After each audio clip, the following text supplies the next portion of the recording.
Good morning, Jaslyn. Hi, morning, Lynn. Hi, everyone. Thank you for joining us again in this podcast. And as mentioned, we are going to continue on with the Q&A session because these are the questions that we received recently from the Mental Health Festival that Jaslyn and I were attending. And it was a very fun weekend that we had with the participants from the workshop as well as from the mini reading marathon that we did over the 2 days. Even the previous session where we cover some of the questions, those are also quite common among the participants. And I'm not sure whether for other countries or other regions those questions apply, but here in Malaysia, I think those are the things that people may be more curious about because the landscape of the healing industry in Malaysia is not the same as in the Western world, where a lot of things are new to us. And even this soul contract tool that we are talking about is something fairly new and rare, even though it's pretty powerful. So it's our hope that whatever questions that we are bringing up on these few podcasts would be helping everyone who listens as well. So without too much of introduction, I'm just going to jump into the next question that we have here. How is it that my biggest struggle is actually my hidden gift? How does that work? And I think the person was referring to the quiz that we did during the workshop, where we were talking about different patterns, common patterns that will play out in someone's life. That, for example, like isolation will become the gift of intuition, or the struggle of perfectionism will become the excellence or service, that sort of thing. Now, these patterns in the quiz, we didn't quite use soul contract as a baseline. We just use common patterns that we see in the hustling world. It's only natural that, when you discover your patterns, then you ask yourself, so what? If I undo this, what's going to happen? Of course, the first impact is you're going to have more peace in your life, that's for sure. Peace and calm. But one thing that a lot of people overlook is that every pattern contains a gift. And what we always say in a soul contract reading is your pattern, your karmic patterns or your karmic imprints actually contain your biggest gifts. And that is where once you transmute it, because you have lived the opposite side of it, once you transmute this and you come to the gift side, you actually know this inside out. And because you know it so well, you can teach others how to undo themselves. Exactly. And the gifts that you uncover from this is not just the opposite of this aspect. For example, like perfectionism, the gift would be compassion. Right? But at the same time, perfectionism also will teach you how to do things with integrity, how to apply mastery in your life, for example. So it may not be a totally opposite kind of effect, but of course it's always related. Or if we use another example of isolation, when you're in isolation mode, you tend to withdraw a lot, for example. But most people who are in isolation mode is also partially because they are very sensitive. And sometimes if they cannot take these dense emotions in the world, all this fear, anger, and whatever else that's happening on the earth at the moment, because pretty much the world is on fire right now. The aids are very sensitive to that. The aids of the trees, for example, the isolation bit. But the sensitivity and the feeling, the ability to feel too much is a gift in itself. Yeah. If you know how to use it, you know how to develop the resiliency and the connection with your feeling and your body, that turns into that antenna that you can tune into other people's feel and recognize what's going on with them. So from withdrawal, once you come out of the withdrawal mode and you know how to protect your field properly, you know how to strengthen your resiliency and set boundaries and all of that. Of course, different numbers would have different Yeah. lessons and different ways of moving about. But from that avoidance, it turns into, for example, that whole intuition of how you can tune into other people's feel and know what's going on for them and know how to help them. That's just one example. Or the withdrawal also can become that comfort in stillness that you can develop, where with that stillness you can actually tune in better with the world around you and better with your own intuition and yourself. And that's where the gift is developed. So yes, it can sound a bit kind of complicated sometimes. Yeah. But this is where we always emphasize that don't just look for problems, look for what's the gift behind it, because that gives you hope as well. Right? It's not just about drown in all these issues that you have and then, oh, my past, oh, my trauma, and these things. Of course, it is part of the process, but if it's always a heavy kind of work, then it's quite depressing. Yeah, that's true. Yeah. I think one of the biggest reasons why we don't really identify the struggles with gifts is because of the environment that we were brought up in as well. Because struggles seem to be always just struggles, and those struggles were meant to be kept away or pushed away, and then you do things to kind of overcome it. But we were never really told that those struggles, if you really look at them deeper, you could use those gifts in order to overcome instead of putting it aside, you know?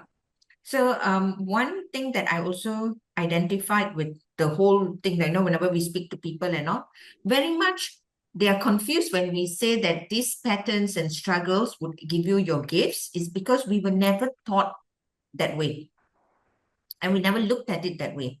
Right? But when we start identifying with that, then we realize, this makes sense. Why is it even there? There must be a reason for it to be there. And we also have seen this as well. When we do that kind of work, these struggles and patterns seem to become easier to navigate or lesser in some sense, compared to pushing it away, sweeping it under the carpet, and then it blows up again somewhere or the other. Okay? So that is something that we all are learning still. A lot of us are still learning, because we have to see how is it that we need to understand what we need to understand, where it's coming from. It requires quite a bit of work. And if we are thinking of just taking these struggles and, okay, shutting it off, okay, I'm not going to be anymore a control freak, or I'm not going to be a perfectionist anymore, then what we are doing is we are shutting it down. And when we shut down, that is when the resistance starts happening, right? And it's much more difficult to work through it. So it is a very fine line between resistance and coming from wisdom, where you exactly can in Buddhism they call it wise discernment, where you know what's beneficial and you make that conscious choice of what to do. But before any of that happens, you've got to be aware and you've got to acknowledge and fully have that compassion for yourself and for your own patterns. You know where it comes from. It comes from certain protection mechanism. It has a role in your life all this while, and now it's time for you to choose differently. So in that sense, then yes, you work on the pattern in a different way, where it's not just about clearing out the pattern, it's also about embodying whatever that is underneath that pattern. Whether we talk about the Buddha nature in Buddhism, whether we talk about Christ consciousness or Christedness in Christianity, or universal spiritual terms, all of us are actually pure being of light. And we only have all these impurities because of whatever that we take on throughout our journey of the soul. And all these impurities are actually, just overlapping on that light that we are. So if we can clear out these impurities, actually it's to bring out this light within us.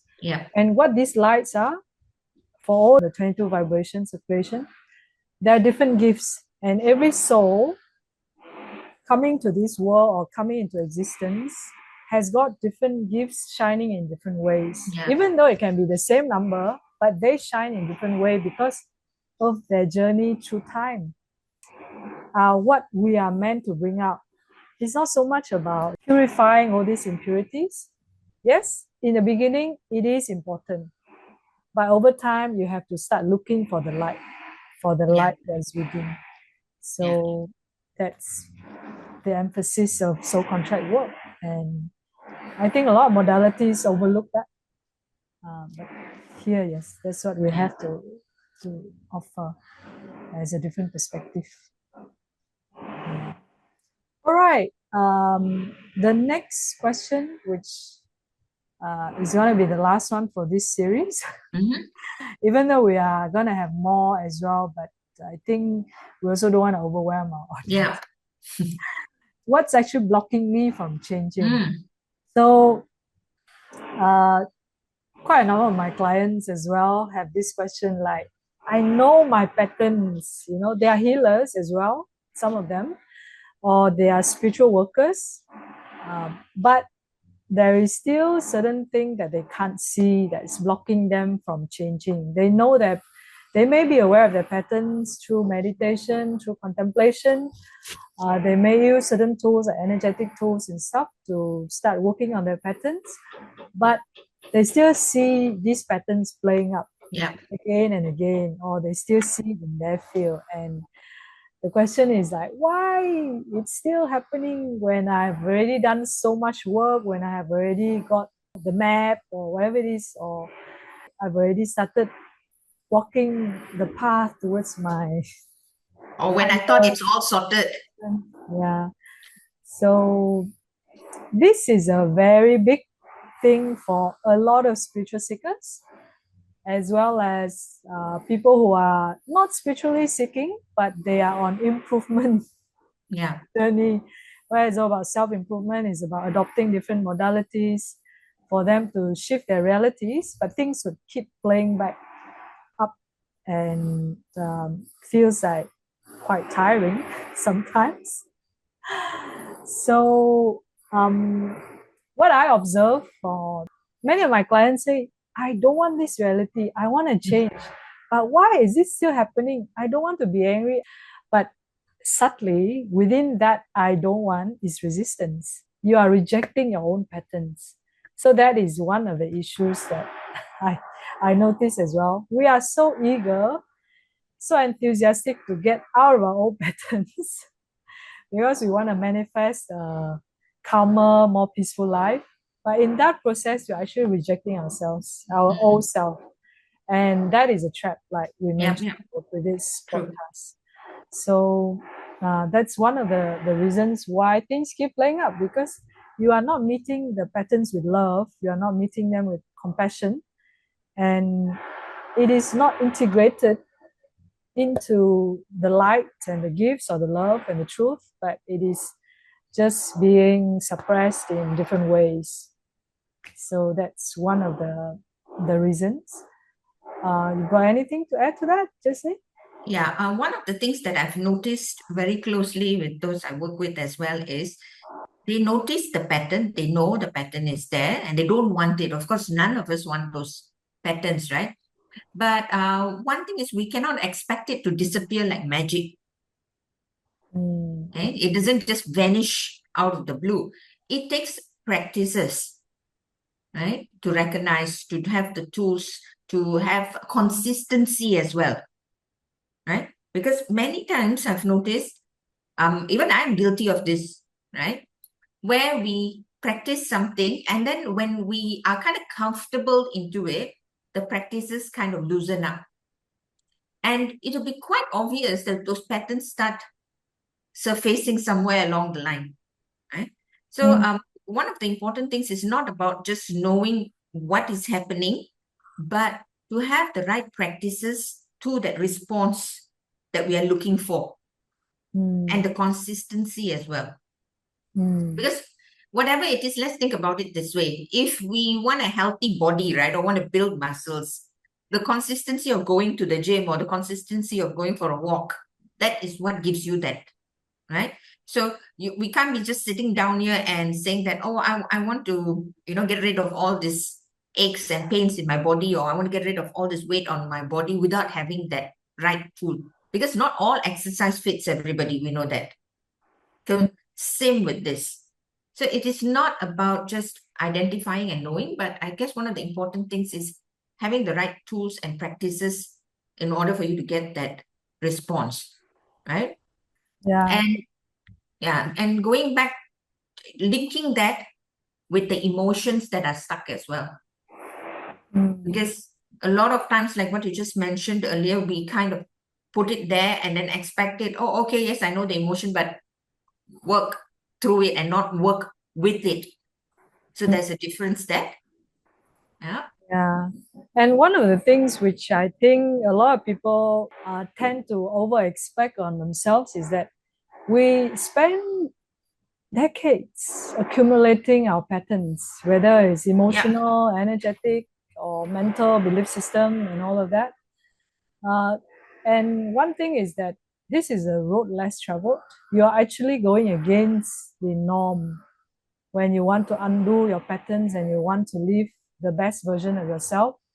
You are like the fish swimming against the current. Yeah. It's not easy for sure, because the mass mind thought, that's my favorite term. The mass mind thought would always expect you to behave in certain ways. Yeah. But now you're trying to do it differently, and it can be a shock to many people around you. And it can also be that resistance that others have towards you. They don't want you to change. The ego always prefers the status quo because it feels safe. Safe Even though and it's familiar. unhappy, it is familiar and safe.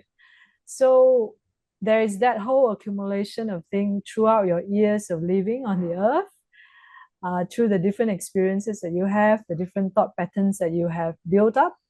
And at the same time, there is this whole mass mind thought that surrounds you, that wants to keep you where you are. And Yeah. that is not an easy work. So for those of you who have walked on this journey for years and years, and you've seen changes, you've seen major shifts in yourself, pat yourself on the back, because it's not easy to make these Yes, changes, it really. is not.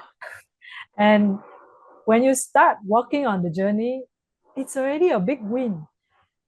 And every step that you take, every small win that you get, like the shorter spiral timeline, or the loving response towards somebody, some trigger, or anything that is coming from your gifts, that is actually we call it small wins that we can celebrate. But in the bigger scheme of things, it is actually a huge win for yourself, for your soul, in that journey. But then again, the reason why it looks tough or it keeps playing out is because of all these conditions that we have as a human on earth. It's definitely not easy. Yeah. And I think in the more scientific terms, they can call it like, neural pathway that has been wired in such a way that it just keeps going through that lane. But the rewiring process or repatterning process will take a lot of time and effort for the brain to make a new pathway, when the body, the emotional body and the mental body actually feel totally safe. Yeah, exactly. Embrace a new pathway. You can say, oh, I want to create a new business, or I'm inspired to do this spiritual business and whatever. But if your body doesn't feel safe because of certain fear around poverty or fear around risk and all of that, depending on what numbers you have in your chart, or if you have a lot of inertia in your chart, like 21-3, to take that leap of faith or that jump may be a backlash for you, because it is like you're bypassing all the emotional and mental work, and you are just taking the leap and facing the fear, but that may cause even more fear than not moving. True. So everyone has their own time and pace to walk through this journey, and to create a new, we call it pathways, for the soul or for your brain to feel safe enough to embrace the new behavior pattern or the new reality. Definitely, it is a lot of work. Yeah. And one of the big things which I've noticed in this work is the one person who keeps us always safe is whenever I say this, people go like, huh? But this is so true. The one person who keeps us always safe and does not sometimes allow that unblocking is our ego itself.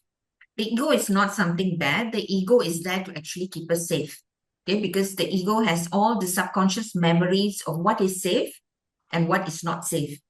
So the ego keeps us in this play where it is familiar, it is safe, and this is how things happen for you very naturally.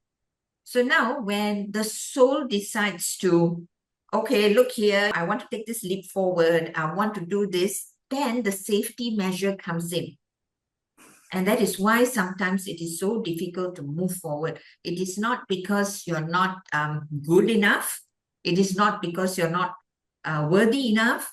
Okay, maybe those are other inner layer work. But one of the biggest thing is because there is always this wanting to move forward and the safety mechanism. Okay, and that is where we will be looking at this as well deeper. How is it that we can befriend the ego itself? Because the subconscious mind deals a lot with that, and to incorporate that into all that we've been speaking about. So it's a huge, huge topic, I must say. Yeah. Yeah. And when it comes to this kind of work, whether you have the map or you don't, we talk about layers. And Yeah. it's like a stupa where you keep moving on different layers. Every time you meet the same pattern, it is a deeper layer that is coming up. And for a lot of patterns, we can see the surface level behavior or thoughts and emotions, but there are also other layers underneath, like the secondary gains, Yep. the hidden subconscious agenda of the ego, whether it's about keeping you safe or sometimes it's some belief pattern that we inherit from our ancestors or our parents. Like, for example, our mother cannot be more successful than our father, in Asian context, or children cannot outshine the parents because otherwise there's all sorts of abandonment or you won't feel the love and stuff like that. Or there are a lot of things about keeping ourselves small, about keeping ourselves safe from all this criticism and shame and stuff from the society. And these things are massive, you know. All these secondary gains and hidden ego agendas are very insidious, and they can just uh, coming. Of course, the first one is survival instinct. Right? The ego always wants to survive and keeps us on survival mode and safe. But that's where it also keeps us stuck. And if we are not vigilant enough, and if we are not walking the journey consistently, getting support when it's appropriate, when it's getting a bit too tough for ourselves to work on it alone. Like even myself, I do healing, but on a lot of areas of my life, I need support. I need other modalities. I need other healers to help me move through certain blocks. Yep. Because number one is blind spot. Certain things I can't really see because I'm so much identified with it. But number two is that when there is support, there is extra power to hold the space for you to move through your emotional challenges, to move through your trauma, and so on. So support is important when it comes to dealing with very deep and insidious layers that we have in our, baggage that we may or may not see. Yeah, that's where. And I think that is one of the reasons why we even offering this workshop, because it is a form of support. Okay? And we all have that support. Even like how Lynn mentioned, all of us are in our own modality. We are all doing our healing work. We have our clients, but we too get support. Okay? Because blind spots, because we're always in our head, right? The blind spots are sometimes the things that we may have seen, but we may not have seen. Right? And with this support, somehow it becomes like this light bulb moment, like, I never saw it that way. So one of the reasons why we even created this workshop was the same way we have had lots of benefits and changes, and of course we spiraled. I mean, I'm not going to say we never spiraled, yeah. But the difference is we are able to bounce back with better clarity because we know, we spot, okay, this is what's happening. Okay, I'm going to move through this way, right? And we want to offer that same kind of clarity, the same kind of awareness, the same kind of possibilities to others as well, right? Because you can, in fact, be at a point in life where you are able to bring yourself out of the spiral on your own, okay? And not always be dependent on external sources in that sense. And when you need support, you can always reach out, right? So this workshop that we're doing in November, end of November, it's going to really be quite deep because there are a lot of areas that we're going to be speaking about. And our main intention is to be able to give others the kind of support that we received and the kind of support that we have even right now in our lives that allows us to move forward when we need to the most, especially. Yeah. Right. That's pretty much it that we have for today. And for those of you in KL or PJ or Malaysia, we hope to see you for the workshop in November. It's a one-day workshop on 29th of November, and we look forward to seeing some of you there, especially for those of you who have already got a taste of what soul contract is like. It will be very fun and very interesting to take a step further and dive deeper into what's going on in your life and what's the potential for your next phase. All right. Thank you everyone for joining us Thank you, today. and see you on the next podcast. Bye. Bye-bye.